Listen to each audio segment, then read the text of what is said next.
이 시간 다 함께 조용히 기도하심으로 2025년 2월 12일 새벽 기도회를 다 함께 들으시겠습니다.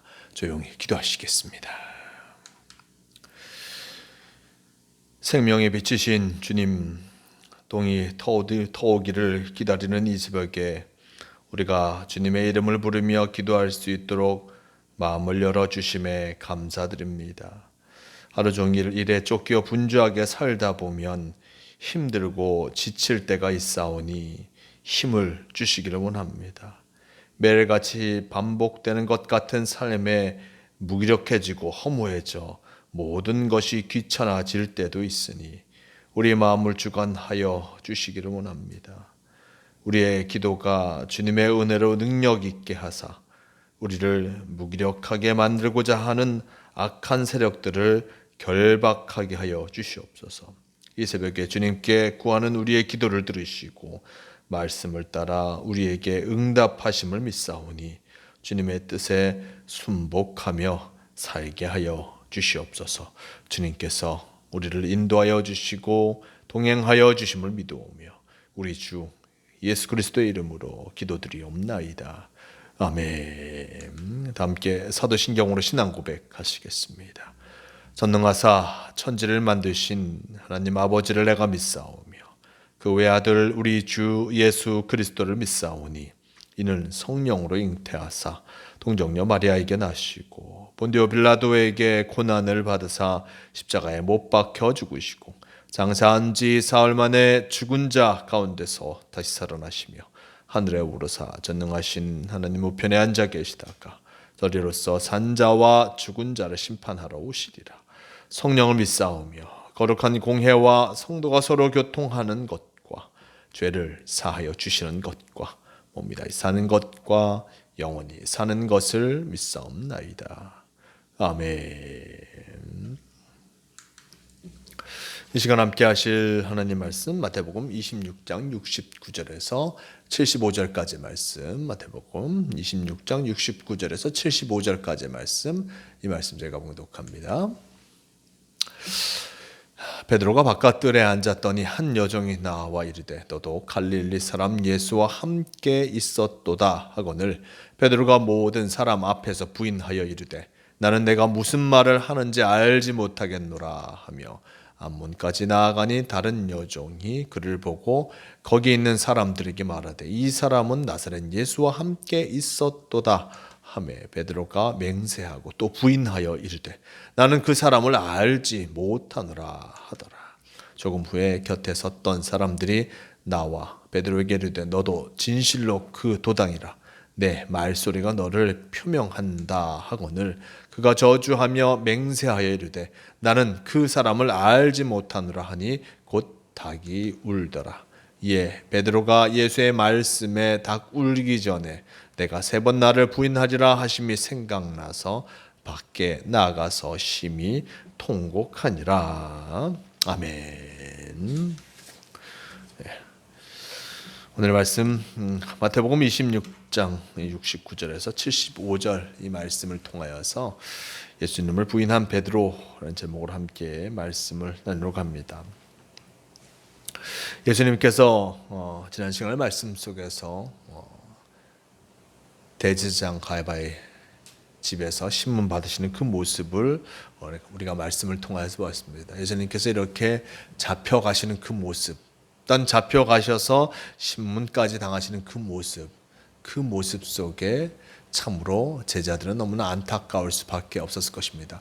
예수님께서 잡혀가시기 전에 그리고 6월절 그 만찬 속에서 제자들은 끝까지 예수님과 함께하고자 예수님과 함께할 것이다라고 그들이 다짐하였지만 그들의 다짐만큼 단 다짐과 같이 이루어지지 못하였던 것을 보게 됩니다. 겟세마네 동산에서 예수님께서 기도하시고 내려오셔서 잡혀가실 때 참으로 제자들은 두렵고 떨릴 수밖에 없었습니다. 물론 6월절 만찬에서도 제자들은 끝까지 예수님과 함께할 것입니다라고 대답하였고 베드로도 그것을 이야기하였지만 예수님께서는 닭 울기 전에 내가 3번 나를 부인할 것이다 라는 그 말씀을 전하신 것을 보게 됩니다. 이제 예수님께서 잡혀가셨습니다. 그리고 베드로도 예수님께서 과연 어떻게 되실까 궁금하여서 예수님을 쫓아갔습니다. 사람들 몰래 예수님께서 잡혀가시는 제사장 가야바야 집으로 들어가게 되었고, 그곳에서 예수님께서 신문 받으시는 그 모습을 멀찌감치 서서 보았을 것입니다. 이렇게 예수님께서 신문 당하시는 그 모습을 보았던 베드로, 참으로 힘없이 잡혀있는 그 예수님을 바라보면서 그 마음이 안타까웠을 것입니다. 이런 안타까운 마음 속에 그가 예수님을 바라보고 있는데 사람들이 베드로에게 와서 이야기합니다. 69절 말씀, 이 말씀 속에 베드로가 바깥들에 앉았더니 한 여종이 나와 이르되 너도 갈릴리 사람 예수와 함께 있었도다 하거늘 베드로가 모든 사람 앞에서 부인하이르되 나는 내가 무슨 말을 하는지 알지 못하겠노라 하며 라고 전하고 있습니다. 베드로가 이렇게 예수님의 신문 당하심을 보고 있는데, 멀리서 보고 있는데 한 여종이 나와서 너도 갈릴리 사람 예수와 함께 있었도다. 베드로에게 예수님과 함께하고 있었음을 분명하게 이렇게 지적하고 있습니다. 근데 베드로는 사람들 앞에서 부인합니다. 무슨 말씀을 하시는지 저는 알지 못하겠습니다. 너무나 능청스럽게 이 여종의 이야기를 슬쩍 넘겼습니다. 근데 71절 말씀 속에 보면 또다시 그럽니다. 안문까지 나아가니 다른 여종이 그를 보고 거기 있는 사람들에게 말하되 이 사람은 나사렛 예수와 함께 있었도다 하매 베드로가 맹세하고 또 부인하여 이르되 나는 그 사람을 알지 못하노라 라고 얘기합니다. 안문까지 나가는 모습 속에서 예수님을 보고자 한 베드로, 근데 또 다른 여종이 저도 나사렛 예수와 함께 있었도다 라고 얘기합니다. 이 말 속에 베드로가 어떻게 얘기합니까? 부인하여 이르되 나는 그 사람을 알지 못한다. 이전에는 무슨 말씀을 하시는지라는 뉘앙스였더라면 두 번째 이 여종이 베드로에게 저도 나사렛 예수와 함께했던 사람이다라는 그 말을 했을 때 부인하여서 이야기합니다. 그 사람 나는 알지 못한다. 그 사람을 알지 못한다 나는. 명확하게 예수님을 부인하고 있습니다. 근데 73절 말씀 속에 또다시 나와 베드로에게 섰던 사람이 얘기합니다. 너 진실로 그 도당이라 내 말소리가 너를 표명한다 라고 얘기합니다. 진실로 너도 그 도당이라 예수와 함께 했던 사람이다 라고 분명히 지적하고 있고, 73절 말씀 후반절에 보면 내 말소리가 너를 표명한다 라고 얘기하고 있습니다. 내 말소리가 너를 표명한다. 즉 말투에서, 그 억양에서 그가 갈릴리 사람이라는 것이 드러난 것이었고, 그러니 분명하게 예수와 함께했던 사람이다 라는 것을 주변 사람들이 베드로에게 지적합니다. 베드로는 74절 말씀, 그가 저주하며 맹세하여 이르되 나는 그 사람을 알지 못하노라 라고 이야기하고 있습니다. 그리고 곧 닭이 울었더라 라고 74절의 말씀은 우리에게 알려주고 있습니다. 예수님께서 분명 베드로가 닭 울기 전에 3번 나를 부인하리라 라고 말씀하셨습니다.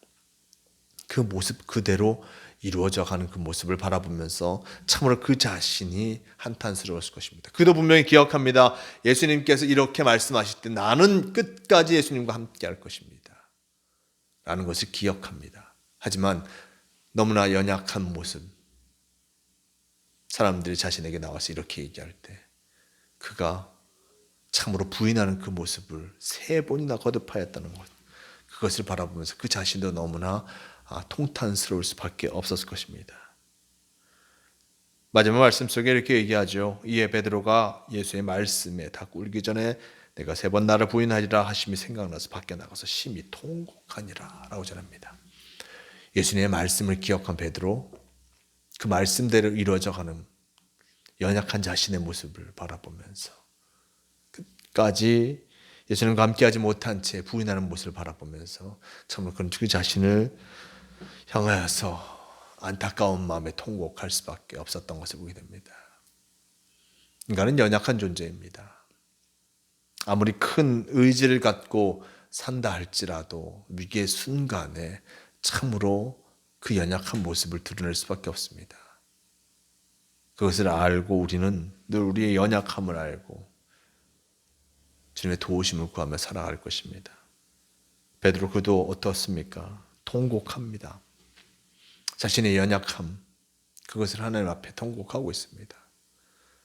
부끄럽기까지 하면서 왜 이렇게까지 해야 될까?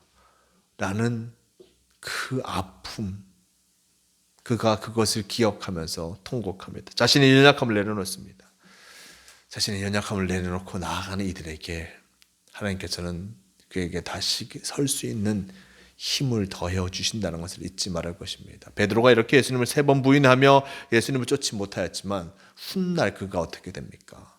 진정한 복음을 전하는 전도자로서 순교하며 끝까지 하나님의 말씀을 지킨 것을 보게 됩니다. 그가 이렇게 끝까지 말씀을 함께 할 수 있었던 이유가 무엇입니까? 자신의 연약함을 알고 그 연약함을 고백하며 하나님과 함께 하고자 하는 그 모습 속에서 그게 주님의 은혜가 더딥혀짐을 우리는 잊지 말할 것입니다. 우리는 연약합니다. 우리는 부족합니다. 이것을 분명히 알고 내가 연약하여 좌절하고 실망하여 쓰러질 때마다 주님 나와 함께하여 주십시오. 주님의 은혜를 구합니다. 라고 늘 구하며 주님과 함께하기에 함께할 때 주님께서 우리의 삶을 복되게 하신다는 것을 잊지 마시길 바랍니다. 부인한 베드로, 예수님을 부인한 베드로, 그 부인한 베드로가 우리에게도 있습니다. 주님 말씀대로 살아가지 못한 우리지만 내가 연약함을 고백하고 주님 앞에 나아갈 때 주님께서 우리에게 용기를 더딥혀 주시고 새 힘을 더하여 주신다는 것을 잊지 마시고 오늘도 우리의 연약함을 주님 앞에 아뢰며 주님과 동행하는 복된 삶을 살아가는 모두가 되시길 바랍니다. 오늘도 주님께서 우리와 함께 하십니다. 우리를 인도하십니다. 주님께서 우리를 도우시고 계심을 늘 잊지 마시고 주님과 함께 참 승리하는 복된 삶을 살아가시는 이 하루가 되시길 바랍니다. 다 함께 기도하시겠습니다. 주님 감사합니다. 오늘도 우리가 진정 주님 안에서 살아갈 수 있도록 허락하여 주신 너무나 감사합니다. 우리가 부족하고 연약하지만 그 연약한 그 모습 그대로 주님 앞에 나아갑니다. 우리의 연약함을 분명히 주님께 아뢰며 나아갑니다. 주님께서 우리를 복되게 하심을 기억하면서 언제나 주님과 함께 또한 참 승리하는 복된 삶을 살아가게 도와주시옵소서. 오늘도 주님께서 우리의 삶을 인도하여 주심을 믿으오니 주님을 쫓아 나아가게 도와주시고 언제나 어디서나 주님을 말미암아 참 만족을 누리는 성도가 되게 하여 주시옵소서. 우리를 지키시고 인도하여 주심을 믿어오며 우리 주 예수 그리스도의 이름으로 기도드리옵나이다. 아멘. 다 함께 주기도문 하시겠습니다. 하늘에 계신 우리 아버지여, 이름이 거룩히 여김을 받으시오며 나라가 임하시오며 뜻이 하늘에서 이루어진 것 같이 땅에서도 이루어지이다. 오늘 우리에게 일용할 양식을 주시옵고 우리가 우리에게 죄 지은 자를 사하여 준 것 같이 우리 죄를 사하여 주시옵고 우리를 시험에 들게 하지 마시옵고 다만 악에서 구하시옵소서. 나라와 권세와 영광이 아버지께 영원히 있사옵나이다. 아멘. 주여옵소서. 도우시옵소서. 새벽 기도를 마칩니다. 오늘도 주님과 함께 하시며 늘 주님의 은혜 안에 거는 복된 성도의 삶을 살아가시는 모든 성도가 되시길 바랍니다.